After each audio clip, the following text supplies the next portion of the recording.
My mother-in-law came with us on our honeymoon. Now we're getting divorced.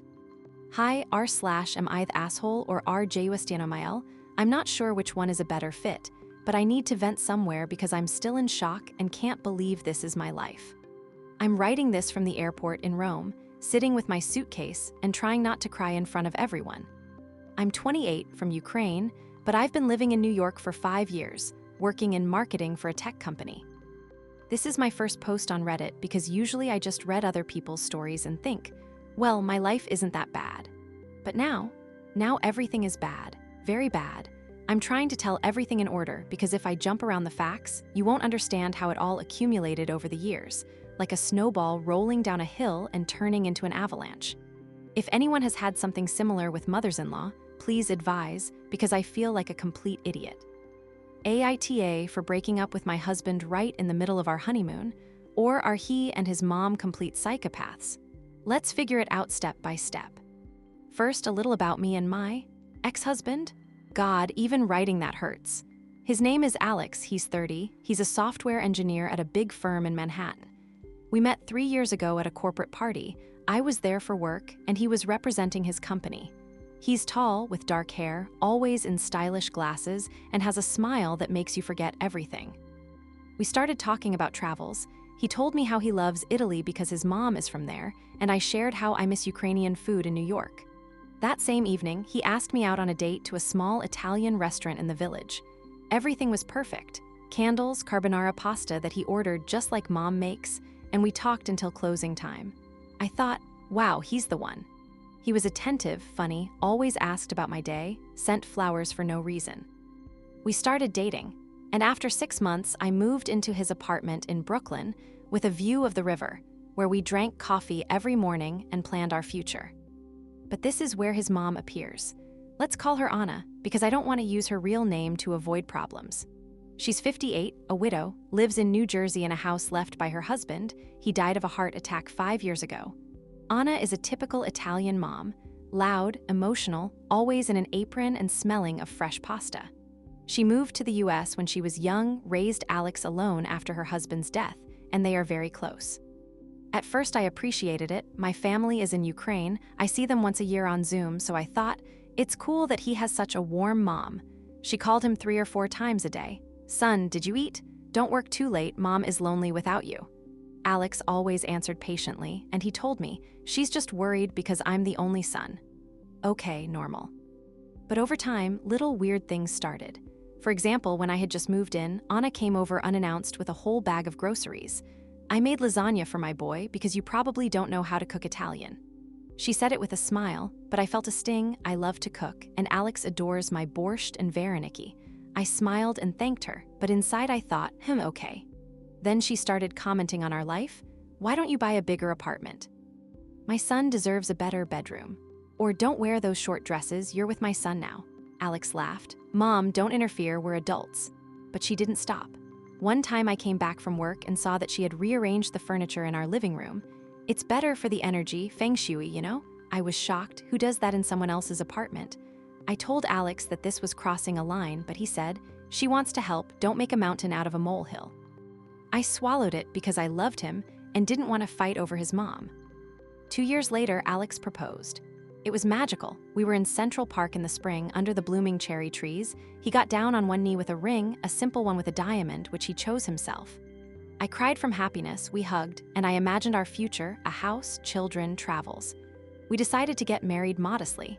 In New York, only close friends and family because the budget wasn't elastic, we both work, but New York is an expensive city. I dreamed of a small ceremony in the park, then dinner at a restaurant. But when we told Anna, oh my God, she cried, but not from joy. My little boy is all grown up. How will I be without you? Then she immediately started planning. No, the wedding has to be in New Jersey, in Italian style, with pasta, wine, dancing. I'll invite all the relatives from Italy, Aunt Maria, Uncle Giovanni, cousins. We tried to say we wanted it quiet, but she insisted. You don't understand, it's a family tradition. My son deserves the best. Alex gave in. Mom, okay, but we decide. In the end, the wedding happened at a restaurant in New Jersey that she chose, with 150 guests. Half of them were her acquaintances, whom I was seeing for the first time. She chose the menu, the decor, even commented on my dress. Not too revealing because you're part of the family now. During the ceremony, she stood next to Alex as if it was her wedding, and in the photos, she kept squeezing in between us. The photographer had to ask her to step away. I endured it because I thought, it's just one day, then everything will be fine. We got married, and I was happy despite everything. Now about the honeymoon. We planned it for months, a trip to Italy, Rome, Florence, Lake Como. Alex said, "It will be romantic, just the two of us, no one else." I imagined walking the streets, kissing by fountains, candlelit dinners. We booked everything together, flight tickets from New York, a hotel in Rome with a view of the Colosseum, tour. I packed my suitcase with sexy lingerie, new dresses, and was on cloud 9. But 2 days before the flight, Alex sat down with me in the evening and said, "Honey, I have news. Mom is coming with us." I thought it was a joke. "What? How?" he explained. She called, said she's afraid to be alone after Dad's death and has long dreamed of returning to Italy but is afraid to fly alone. I couldn't say no. She bought tickets for the same flight and a room in our hotel, but a separate one. Don't worry, she won't be in the way. I was shocked. "Alex, this is our honeymoon." "Why didn't you ask me?" he said. "I knew you'd understand. You're so kind. It's not for long and she'll be separate." I argued, cried, said it was ruining everything, but he convinced me, "She'll just be nearby in case. We'll still be alone." I agreed because I didn't want to ruin the mood before the trip, but inside I was boiling. How could he present me with a fait accompli? We flew to Rome a week ago. The first days were, well, not a honeymoon, but a family vacation. Anna met us at the airport with hugs. "My darlings, I'm so happy." She went everywhere with us. The Colosseum, where she commented on every little thing. "My little boy, remember when we were here with Dad? You were so cute." The Trevi Fountain, where she threw coins and wished for my son to always be happy. The Vatican, where she prayed loudly and made us wait. I tried to find moments for just the two of us. Once we escaped for lunch at a small cafe, but Anna called, "Where are you? I'm lonely." Alex went to get her. In the evenings, we returned to the room, and I thought, at least at night we're alone.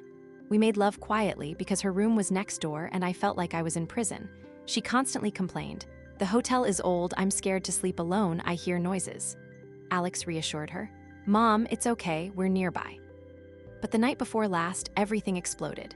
We came back late after having dinner alone, finally. Anna said she was tired and was going to bed early.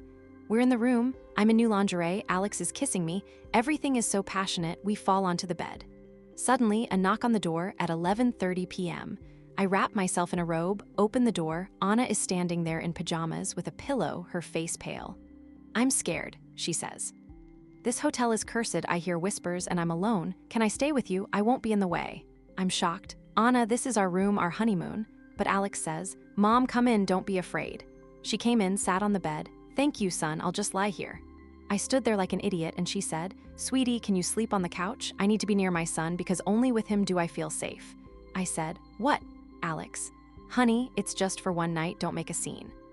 I went to the couch, boiling with anger, but thought, okay, I'll survive. I couldn't sleep, I was tossing and turning. Around 2 a.m., I got up to get some water and peeked into the bedroom. The door was ajar, and in the moonlight I saw Anna lying naked, hugging Alex, who was also naked, his hand on her thigh. They were sleeping, but it looked abnormal, too intimate. I froze, my heart pounding. I quietly got dressed, took my things, and left the room. I sat in the lobby until morning, searching Google for abnormal mother-son relationships, and remembered all the little things.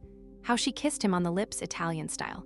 How she was jealous of me. How she always said, "My little boy is only mine."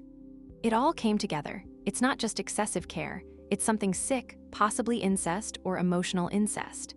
I realized that this shit has been going on for years, and Alex will never break away from her. In the morning, I went back, told him what I saw last night. He started making excuses. "It doesn't mean anything, she's just scared. We've always slept like that after Dad's death."